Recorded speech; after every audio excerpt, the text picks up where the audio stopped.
Bonjour et bienvenue à vous sur Matin TV. L'épisode d'aujourd'hui est spécial. Nous recevons le fondateur de la synergologie, Philippe Turchet. Philippe, bonjour. Bonjour. Merci d'avoir accepté notre invitation. Merci de m'avoir invité.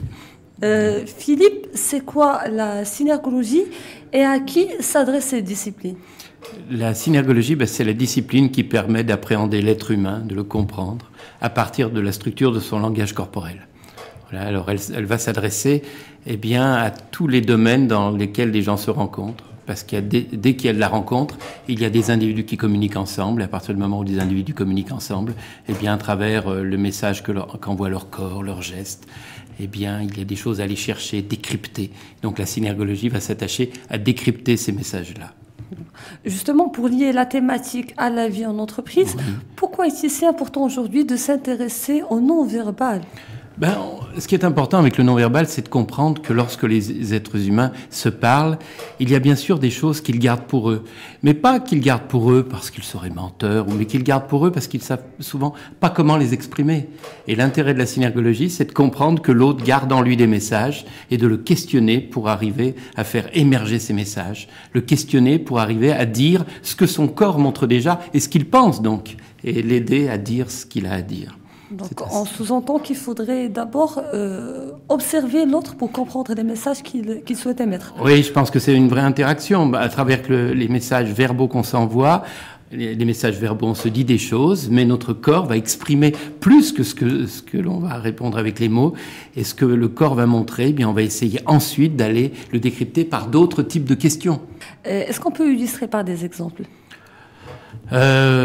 Oui, l'illustrer par des exemples, vous êtes, c'est ça, vous êtes avec, je sais pas dans quel champ vous voulez qu'on intervienne, mais dans le champ de la relation peut-être entre le manager et le collaborateur. Le manager et le collaborateur. Est-ce que vous êtes d'accord avec ce que je vous propose, dit le manager, et le collaborateur dit, oui, je suis d'accord. Vous voyez là, j'ai pincé ma bouche, je l'ai fermée. Donc pendant un petit moment, il y a un message que j'ai retenu. Je suis peut-être d'accord, mais il y a quelque chose que j'aurais envie de dire en plus. Et le manager qui l'aurait vu, pourrait me dire, oui, vous êtes d'accord, mais maintenant, vous, comment vous verriez ça ? Et là, moi, ça me permettrait de dire, je le verrais comme ça, mais aussi, moi, ce que j'aurais envie d'ajouter, c'est que... Et j'ajouterai quelque chose d'autre. Ou est-ce que vous êtes d'accord avec moi ? Oui, je suis d'accord avec vous. Vous voyez, mon regard a fait ça. Mon visage a fait ça. Donc ça veut dire que je vous ai, alors que j'étais face à vous, d'un seul coup, je vais vous montrer la partie droite de mon visage. Peut-être parce que je me méfie. Ça veut dire quoi ? Je me méfie. Et l'autre va comprendre que je me méfie de quelque chose. Vous voyez, ça, c'est un autre type de message. Maintenant, si je suis vraiment bien avec quelqu'un, quand je vais lui dire oui, peut-être ma tête va baisser, vous voyez. Et ça, c'est un message qui est un message positif qui montre vraiment mon accord, et mon accord formel, et mon accord assez fort. Donc, vous voyez, c'est des messages qu'on voit le visage. Et il y a comme ça 1250 codes. J'allais vous poser la question sur le nombre de signes. Voilà, il y a 1250 signes qu'envoie le visage et le corps en permanence. Pas les 1250, mais il y a toujours au moins une quinzaine de messages qu'envoie le corps en permanence. Donc, des messages qui sont adressés aussi bien par les muscles du visage qui se déplacent que la position des mains quand elles sont l'une dans l'autre. Ça veut dire quoi ? Ça veut dire que c'est fermé ? Vous voyez, là, ici, je suis assuré, c'est moi qui dirige l'échange, là. Alors que si mes mains sont sous la table, au contraire, j'attends peut-être d'être amené par l'autre et dirigé par l'autre. Et puis mes mains peuvent être fermées, mes mains peuvent être ouvertes. Je peux me laver les mains si je suis mal à l'aise, ou faire ce qu'on va appeler des couteaux retournés quand je suis vraiment... Vous voyez, c'est des positions de main. Puis après, je vais faire des gestes dans l'espace qui vont aller à droite ou à gauche. Et puis les autocontacts, je vais toucher mon visage. Et tout ça aussi, c'est des signes qu'envoie le corps. Et que l'autre peut voir s'il a appris à les décrypter. Donc, voilà. Si on arrive à décoder les signes, quelques signes de l'autre, on va systématiquement peut-être le comprendre et mieux communiquer avec lui. C'est le message que vous êtes en train de nous transmettre aujourd'hui. Exactement, on va mieux le comprendre et à partir de là, avoir un dialogue qui sera mieux adapté parce qu'on aura compris qu'il y a des non-dits qu'il faut faire émerger. Le problème de nos communications d'êtres humains, c'est pas que nous sommes des menteurs souvent quand ça se passe mal. C'est qu'on ne sait pas comment dire à l'autre ce qu'on aurait envie de lui dire. Et donc la synergologie, elle va permettre, le synergologue, il va aller voir qu'il y a des non-dits à faire émerger et il les fait émerger dans le questionnement. Comment apprendre Comment apprendre? C'est ça. La synergologie, c'est une discipline qui s'apprend sur 1 an et demi environ. C'est des séances, c'est 12 séances. Et entre ces séances, il y a de l'Internet, beaucoup d'apprentissage en ligne. Donc, 12 fois, c'est des séances de 2 jours. Il y a 12 séances comme ça, espacées sur 14 mois, avec des évaluations, avec un travail assez pédagogique, académique, pour arriver à apprendre tout ça. Oui. Donc tout le monde peut l'apprendre, c'est facile. Tout le monde peut l'apprendre, c'est facile. C'est facile si on est passionné. Il faut aussi de la pratique. Et il faut de la pratique, c'est ça. Donc c'est beaucoup aussi de vidéos, de choses comme ça, où les gens s'observent et puis comprennent mieux à travers l'observation de ce que montre et l'autre, et eux aussi. Parce que ça nous permet de travailler sur soi. Vous doutez bien, on se dit, tiens, pourquoi je me suis gratté là, en ce moment? Et puis on va se rendre compte au moment où on fait un geste qu'il a du sens, et on va se demander ce qui vient de se passer et ce qui nous a dérangé. Donc ça va aussi nous permettre de travailler sur nous. Alors, pour vous, si j'ai bien compris, un geste signifie systématiquement un message. Oui, c'est-à-dire que le message émotionnel, cognitif ou relationnel est tout le temps le même. C'est-à-dire que, par exemple, on va prendre un signe qui a été repéré des centaines de fois. Ce signe-là va vouloir dire « je rejette ».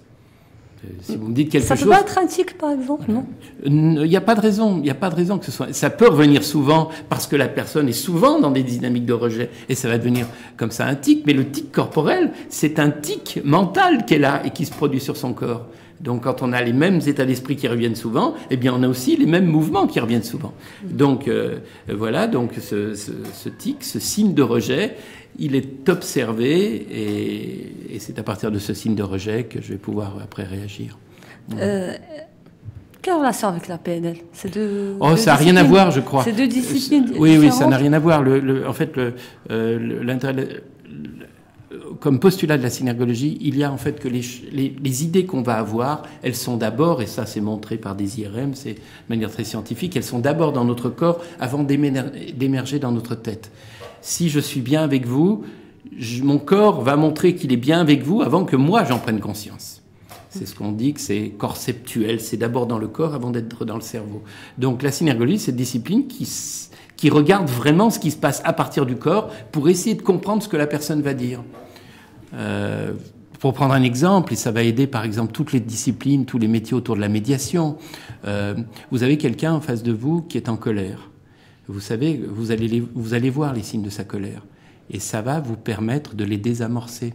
Parce que ces petits signes, qui sont des micro-signes que vous avez vus, font que quand il va se mettre en colère, comme vous savez que ça va arriver, eh bien, ça permet d'agir en amont. D'agir en amont. Et d'éviter la colère, ou d'être préparé si elle arrive quand même pour arriver à la désamorcer. D'accord. Donc ça permet vraiment de faciliter l'échange en entreprise, oui. De mieux communiquer avec les autres, oui. Et puis d'éviter surtout les conflits. C'est aussi un outil pour détecter les mensonges. C'est aussi un outil pour détecter les mensonges. Oui, pour détecter les mensonges. Moi, détecter les mensonges aussi bien pour les enquêteurs. Il y a des enquêteurs qui sont que des joueurs de poker. Je sais. À Paris, là, maintenant, l'Institut marocain, ça existait à Casa, mais à Paris, par exemple, on a eu un joueur de poker qui venait 2 jours à une séance, qui repartait à la Guadeloupe, un joueur professionnel. Il revenait comme ça. Il est venu 12 fois. Il a fait de la Guadeloupe à Paris pour faire la formation. Et cette personne-là, il n'y a pas longtemps, a gagné un coup. Un tournoi de poker à Las Vegas sur un coup de synergologie.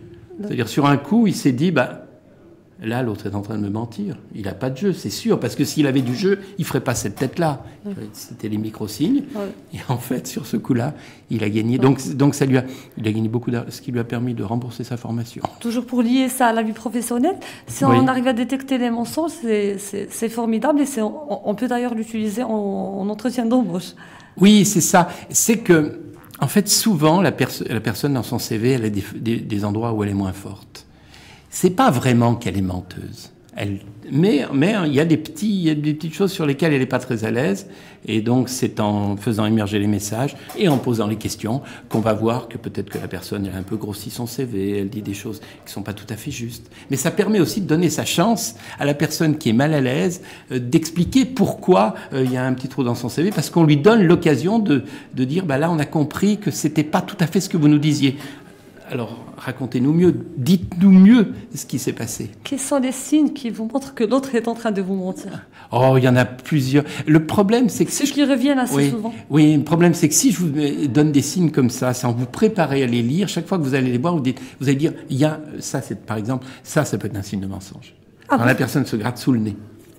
Mais si vous dites ça comme ça, Bill Clinton...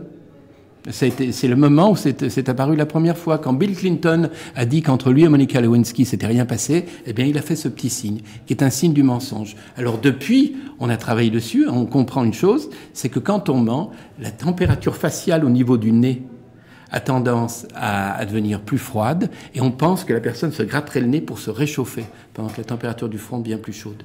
Donc il y aurait une cause physiologique à ça. Mais si je vous dis que ça, c'est le signe du mensonge, à partir du moment où vous allez voir ça, vous allez dire, je suis face à un menteur. Alors que ça peut être plus compliqué que ça. Imaginons que je vous parle en disant, mince, j'ai oublié, je suis mal garé, je pense à ma voiture. Donc je vous parle de ma vie professionnelle en me grattant parce que je pense à ma voiture. À ce moment-là, vous risquez de penser que je mens parce que je vous mens à vous, alors que je pense à ma voiture. Alors que c'est pas le cas. Et c'est ma voiture qui fait que je me gratte le nez. Donc c'est pour ça qu'un synergologue, il va pas s'arrêter à un signe. Une fois qu'il a vu le signe, il questionne. Et c'est par le questionnement qu'il va comprendre qu'il s'est pas trompé, ou alors qu'il y a peut-être quelque chose qu'il n'avait pas vu, parce que la réponse de la personne en face de lui est bien claire.